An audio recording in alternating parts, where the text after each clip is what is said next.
नमस्कार, आप देख रहे हैं इंडिया न्यूज 13। खबरों की भीड़ में अक्सर वो सच दब जाता है जिसका सीधा वास्ता आपकी आर्थिक स्थिति, आपके परिवार और आपके भविष्य से। सोशल मीडिया के इस दौर में शोर बहुत है लेकिन सूचना की शुद्धता गायब है।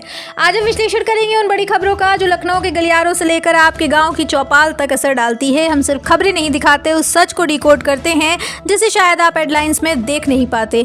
क्या उत्तर प्रदेश की राजनीति में वाकई जनता सर्वोपरि है? क्या सरकारी योजनाओं का लाभ आखिरी पायदान तक पहुंच रहा है? आज का बुलेटिन निष्पक्षता की कसौटी पर होगा। अगले कुछ मिनट मेरे साथ बने रहिए क्योंकि आज का विश्लेषण आपके जीवन की दिशा और दशा बदल सकता है।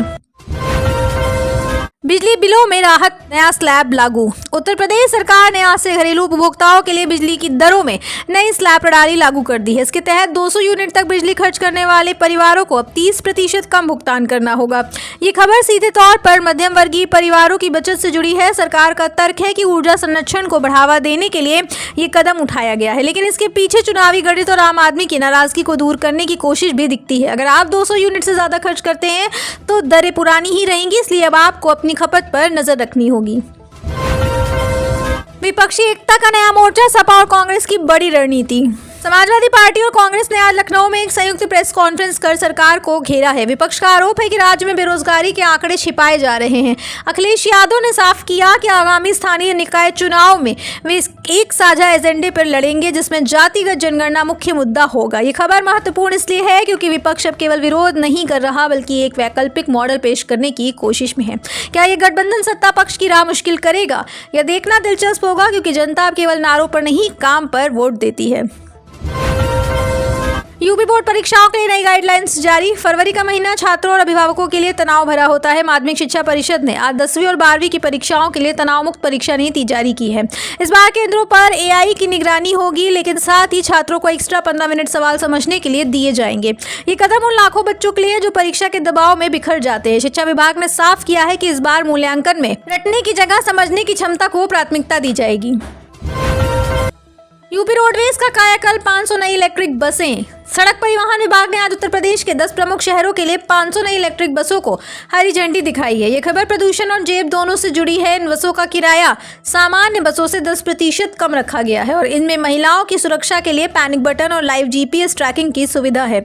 आम आदमी के लिए सुरक्षित और सस्ता सफर अब सपना नहीं रहेगा। परिवहन मंत्री का दावा है कि 2027 तक यूपी रोडवेज का बेड़ा पूरी तरह प्रदूषण मुक्त हो जाएगा। किसानों के लिए धान खरीद की नई समय सीमा। उत्तर प्रदेश के तराई क्षेत्रों और पश्चिमी यूपी के किसानों के लिए राहत भरी खबर है। सरकार ने धान खरीद की अंतिम तिथि को 15 दिन और बढ़ा दिया है। कई जिलों में बेमौसम बारिश की वजह से फसल की कटाई में देरी हुई थी, जिसके बाद विपक्ष ने किसानों के मुद्दे पर विधानसभा के बाहर प्रदर्शन किया था। दबाव के बाद प्रशासन ने यह फैसला लिया है, अब किसान MSP पर अपनी फसल बेच सकेंगे। ये खबर दिखाती है कि लोकतंत्र में जब विपक्ष आवाज उठाता है तो सरकार को जनहित में झुकना पड़ता है। राम मंदिर के बाद काशी मथुरा कॉरिडोर का विस्तार, विकास और विवाद। अयोध्या के बाद अब उत्तर प्रदेश सरकार का पूरा ध्यान काशी और मथुरा के कायाकल्प पर है।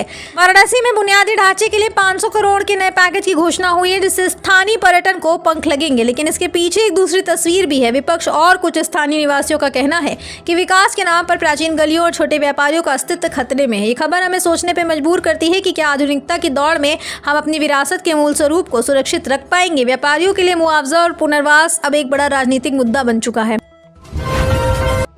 यूपी पुलिस भर्ती 2026, 40,000 पदों का भविष्य और पारदर्शिता का सवाल। प्रदेश के लाखों युवाओं के लिए आज का दिन उम्मीदों भरा है। यूपी पुलिस भर्ती एवं प्रोन्नति बोर्ड ने 40,000 नए पदों के लिए विज्ञापन जारी कर दिया है, लेकिन खबर सिर्फ भर्ती की नहीं, उस डर की भी है जो पिछले पेपर लीक कांडों से पैदा हुआ है।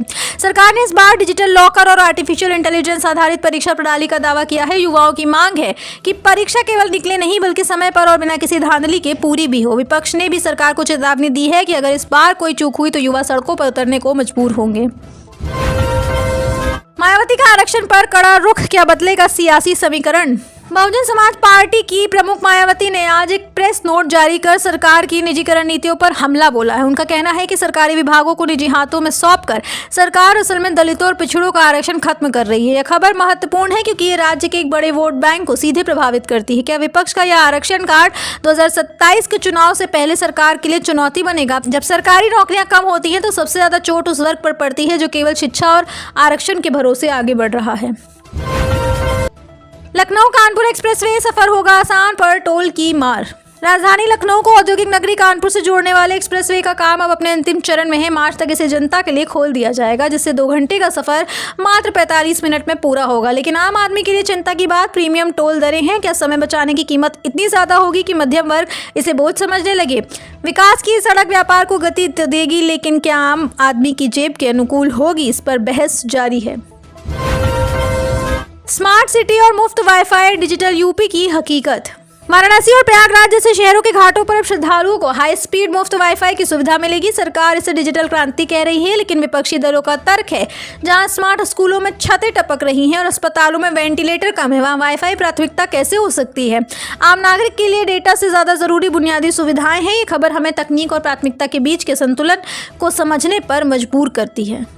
आप देख रहे हैं देश का number 1 Hindi news channel India news 13, मतलब भारत की आवाज।